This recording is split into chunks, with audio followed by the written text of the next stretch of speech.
नमस्कार, मैं हूं विजय श्री और आप देख रहे हैं यूबी न्यूज। आज हम एक महत्वपूर्ण खबर पर चर्चा करेंगे जो इंदौर शहर के प्रॉपर्टी बाजार को लेकर सामने आई है।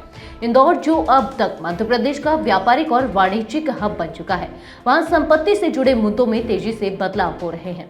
हाल ही में प्रदेश सरकार ने गाइडलाइन मूल्य में बड़ी बढ़ोतरी की है, जो इस साल सरकार के खजाने में 300 करोड़ रुपए का राजस्व जोड़ सकती है।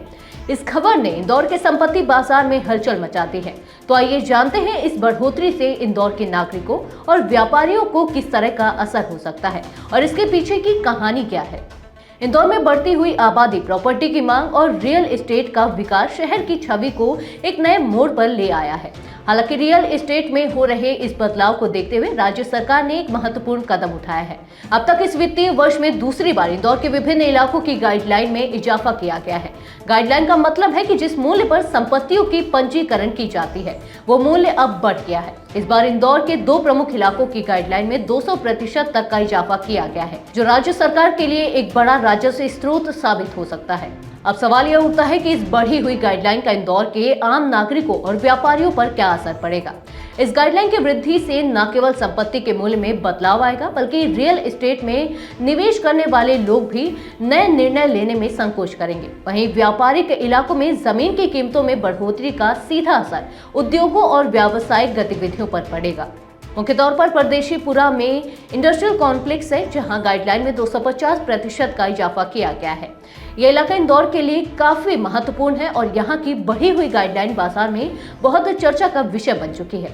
हालांकि इस बढ़ोतरी के बावजूद इन इलाकों की बाजार कीमतें सरकार द्वारा निर्धारित मूल्य से अभी भी कम है, लेकिन इस बढ़ी हुई गाइडलाइन के चलते इन इलाकों में विकास के नए रास्ते खुल सकते हैं।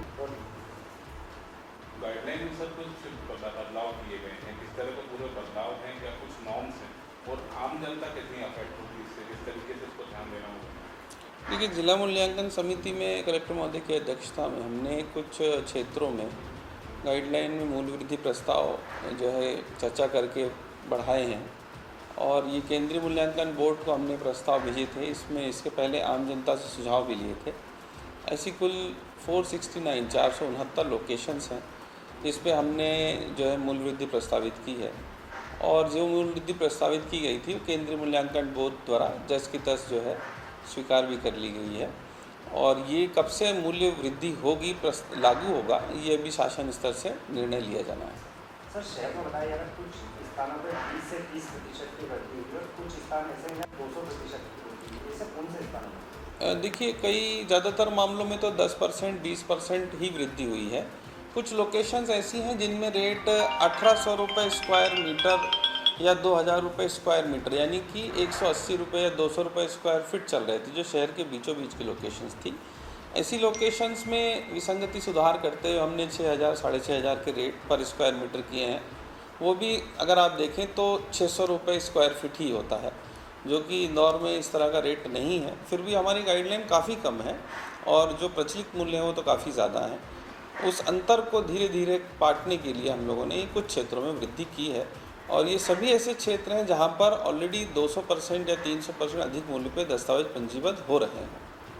सर, क्या माना जाए शहर के लोगों को इससे कितना लाभ होगा? बहुत ज़्यादा लोकेशंस क्योंकि हम लोगों ने बढ़ाई नहीं है और ऐसी लोकेशंस ही बढ़ाई हैं जिसमें पिछले वित्तीय वर्ष और इस वित्तीय वर्ष में अधिक मूल्य पे ही दस्तावेज पंजीबद्ध, मतलब जो बिल्डर और कॉलोनाइज़र हैं और जो जनता है वो अधिक मूल्य पे ही लेन देन कर रही है और उसको रजिस्टर भी करा रही है। केवल उस पर स्टाम्प ड्यूटी अभी तक हमको अधिक मूल्य से नहीं मिल रही थी, अब हमें स्टाम्प ड्यूटी अधिक मूल्य पे मिलने लग जाएगी। जो सौदे हो रहे हैं लगभग वो उसी मूल्य पे होते रहेंगे।